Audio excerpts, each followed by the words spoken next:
Welcome back my friends to another great moment in Birthism. I'm your host Epictetus, and today the gloves are finally off in the Columbus, Georgia courtroom of the Honorable Clady Land. When this case began, it was ostensibly about this woman, Dr. Connie Rhodes, and her desire not to deploy to Afghanistan. Not Afghanistan. I'm going to Iraq. Your lawyer keeps saying Afghanistan. I noticed. But by now, I'm sure you've sensed that Connie Rhodes is just a bit player in this tale. The real star was just about to take the stage. Dentist, lawyer, realtor, and stalker of Supreme Court justices. Dr. Orly Tates Esquire. Get away from me, you old butt thug. This was her moment.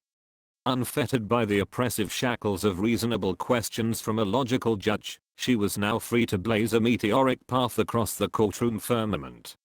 But to really understand what goes on in a mind like Orly's, we are going to need some help. I'd like to introduce a special guest. Alternative Tates. Alternative Tates. What in the world is an alternative Tates? That would be me. I'm just like you. Except with a real law degree, a much more pleasant accent, and far better taste in men. And so, ladies and gentlemen, without further ado, we bring you Orly's Soliloquy. With parenthetical notes by Alternative Tates. Your Honor, just like my client, you took an oath to defend the Constitution of United States of America. Not an individual that happens to sit in the White House, but the Constitution of this country. The person who is president and commanding-chief has to be a natural-born citizen. Mr. Obama, in national records, has 39 different social security numbers. My theory here is that Obama is a profligate and successful identity thief, except that he keeps forgetting to actually use anybody else's identity. Instead he uses his real name, so it shows up in all these public databases where nobody would ever think to look. Unless they sort of once worked for Scotland Yard. Or someplace. One of them that was used most commonly is a social security number of a deceased individual. Stephen Colbert thinks that Obama might be a vampire. They have statements from forensic document experts showing that what Mr. Obama has posted on the internet does not represent a genuine document, and the original needs to be seen. 2 experts to be exact. One of whom is a fake, and the other who doesn't actually say this at all. But when you mix them together, hey! Forensic gold. So I'm concerned, Your Honor, considering the fact that you took an oath to protect the Constitution. How are you protecting us when you are asking question after question? How did I authenticate this document? But you did not concern yourself with the fact that what Mr. Obama posted on the internet was never ever authenticated by anybody. As you can tell, Your Honor, I still have no clue what you were trying to tell me about who has the burden of proof. It's a JPEG, it's a picture, and, according to a number of statements, has numerous sense of forgery. Selective Service Certificate, according to the experts, has numerous signs of forgery. Experts, we got experts. And when we don't, we make them up.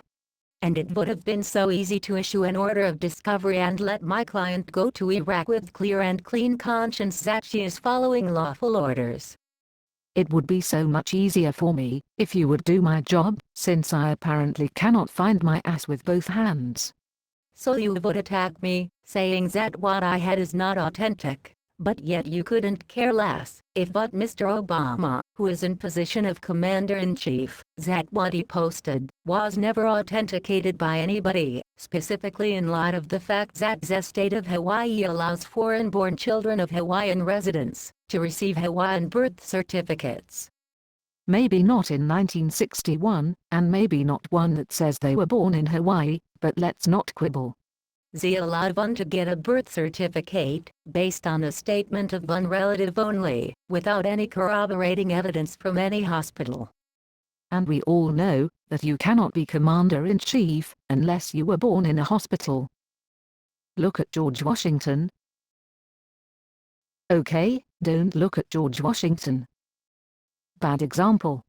I would be able to meet my burden more fully if I can get from Your Honor an order, a judicial subpoena, an order for discovery, and which would give me an opportunity to more fully meet such burden, because, otherwise, no citizen of the United States of America is able to meet such a stringent burden. Please do it for me. I'm not having any luck, myself. But if you pulled a few strings, cut a few corners. You know. Stuff like that. That can go only by the circumstantial evidence, because the government is not doing its job. It's the government's fault that I have no evidence. By the way, I also blame the government when I botch a root canal.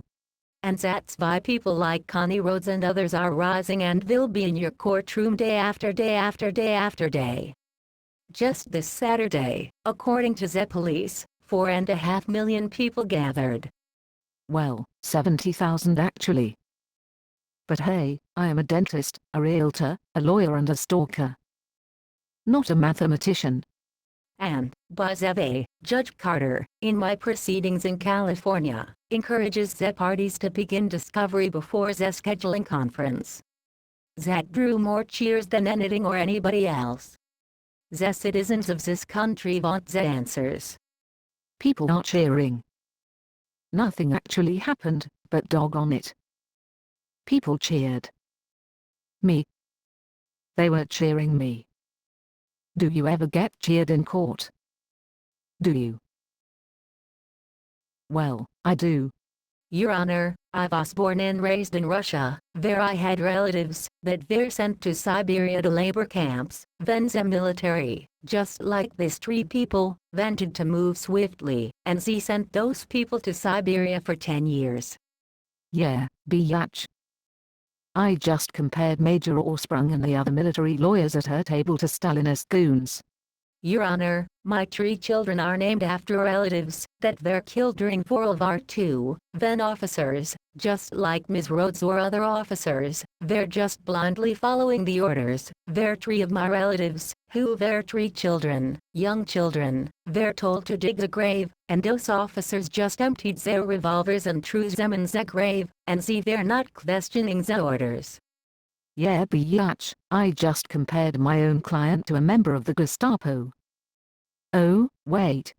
They don't want this country become like Stalinist Russia or Nazi Germany, where the military is just asking to swiftly do away with constitutional rights of the citizens. Somehow, I forgot who it was I'm supposed to be attacking here. My mind seems to have drifted. Man, I can't wait till this is over, and I can fly back to the arms of my Charles. I hope he bought some chocolates. They have high likelihood of success on the merits, because nobody has ever seen any vital records, any authenticated vital records of Mr. Obama. Yes. We know we are right, because we actually have no evidence at all. How is it even possible that we have absolutely no evidence whatsoever? Not a scrap. Not a teensy-weensy little piece of nano-evidence. Coincidence? I think not. So instead of coming here time after time after time, why not resolve this issue once and for all? I have given you 15 instead of 5. Go ahead and wrap up. Thank you, Your Honor.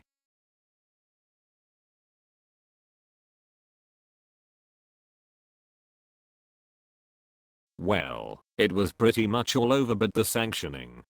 And the letter writing. Don't forget the letter writing. The sanctioning and the letter writing. And the shenanigans in the dental chair. Please. Do not go there. This court is adjourned. But be on the lookout for a Great Moments in Birthism bonus track. In it, I will rap select passages from the decision to impose $20,000 in sanctions on this raving maniac. But from here on, she can be some other judge's problem. Oh yeah. There's more.